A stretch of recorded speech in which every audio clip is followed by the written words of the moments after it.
Hi friends, তোমাদের মধ্যে অনেকেই আছো যে তোমরা কাঁকড়া খেতে ভালোবাসো, কিন্তু কাটার বয়ে কাঁকড়া মাছ রান্না করতে পারো না আর খেতেও পারো না। তো আজকে তোমাদের আমি কাঁকড়া কাটার একটা সহজ পদ্ধতি শিখিয়ে দেবো বন্ধুরা। তো দেখো, কাঁকড়ার প্রথমে একদম ছোটো পাটা ধরে তারপর সাইডের দুটা পা ধরতে হবে, তাহলে আর চিপ দেওয়া তোমাদের সুযোগ পাবে না। কাঁকড়া এক মুচড় দিলেই ভেঙে যাবে। তো এভাবে এক মুচড় দিয়ে দিয়ে বড় কাঁকড়াগুলি রাখা হলো পা ভেঙে। দেখো, মুচড় দিলে খুব সহজেই ভেঙে যায় বন্ধুরা। তোমরা এই পদ্ধতিটা অবলম্বন করতে পারো। তারপর ছোটো ছোটো পাগুলি ফেলে দেওয়া হচ্ছে, এগুলি রান্না হয় না, এগুলি খেলে অসুস্থ হয়ে পড়বে। তো এগুলি সবগুলি এবার রেখে দেওয়া হলো পা ভেঙে। এবার দায়ের মাথা থেকে খোলসটা খুব সহজেই ছাড়িয়ে নেওয়া হচ্ছে। দেখো, দায়ের মাথার মধ্যে খোলসটা লাগিয়ে একটু চাপ দিলে খোলসটা সহজে খুলে আসে। তারপর কাঁকড়ার বুকের সাইডে নোংরাগুলি পরিষ্কার করে এবার পছন্দ অনুযায়ী টুকরো করে নিতে হবে। তোমরা এটাকে 4 টুকরো করতে পারো, আবার 2 টুকরোও করতে পারো। দেখো, এবার বাড়িতে রাখা হচ্ছে। তো সেমভাবে সবগুলি কাঁকড়াই এভাবে খোলসটা ছাড়িয়ে নেওয়া হবে। দেখো, দায়ের মাথার মধ্যে এই পিঠের দাঁড়াটা লাগিয়ে একটু টান দিলেই খুব সহজে উঠে আসে খোলসটা। এবার সাইডে নোংরাগুলি পরিষ্কার করে তোমরা পছন্দ অনুযায়ী টুকরা করে নিতে পারো, কেউ 4 টুকরা, কেউ 2 টুকরা। তো এবার শেষ পিঠের দাঁড়ার কাজ। এবার হচ্ছে মোটা পাগুলি তোমরা কিভাবে নেবে। দেখো, এই মোটা পায়ের যে নখগুলি আছে এগুলি খাওয়া যায় না, তো এগুলি বাদ দিয়ে ফেলে দিতে হবে। দেখো, দায়ের একদম পেছনের সাইড দিয়ে একটু চাপ দিলেই খুব সহজেই নখগুলি ভেঙে চলে আসছে বন্ধুরা। দেখো, তো এরকমভাবে সবগুলি পা নেওয়া হবে। আর এখানে আছে ছোট ছোট পা, তো এই পাগুলি তোমরা ভুলেও খাবে না, এগুলি খেলে পেট ব্যথা করে হসপিটাল ভর্তি হতে হবে।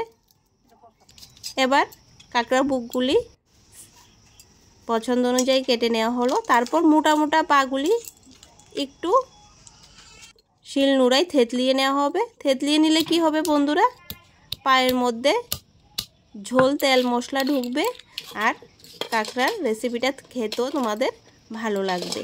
তো এরকমভাবে তোমরা কাঁকড়া কেটে নেবে বন্ধুরা। আশা করি তোমাদের একটু হলেও উপকারে আসবে এই ভিডিওটা। এবার আমি তোমাদের দেখাবো কিভাবে তোমরা পারফেক্টভাবে মাছ কাটবে। তো অনেক সময় কি হয়, বাজার থেকে গোটা মাছ নিয়ে আসে, তো তখন আমাদের কাটতে হয়। আর কাটতে গেলে কি হয়, অনেক সময় বড় হয়ে যায়। তো বড় হলে যে সমস্যাটা হয়, মাছের মধ্যে তেল মশলা ঢোকে না আর মাছের রেসিপিটা খেতেও ভালো লাগে না। আবার অনেক সময় কি হয়, মাছের পিসগুলি বেশি ছোটো হয়ে যায়। ছোটো হলে কি হয়, অতিথিদের সামনে লজ্জায় পড়তে হয়। তো তোমরা কিভাবে পারফেক্টভাবে মাছ কাটবে বন্ধুরা, সে পদ্ধতিটাই আমি তোমাদের দেখাবো। তো প্রথমে আমি মাছের মাথাটাকে আলাদা করে নিচ্ছি। তো মাছের মাথাটা আলাদা করে তারপর মাছের লেজটা আমি কেটে নেব। দেখো বন্ধুরা, মাছের লেজ কাটার পর এবার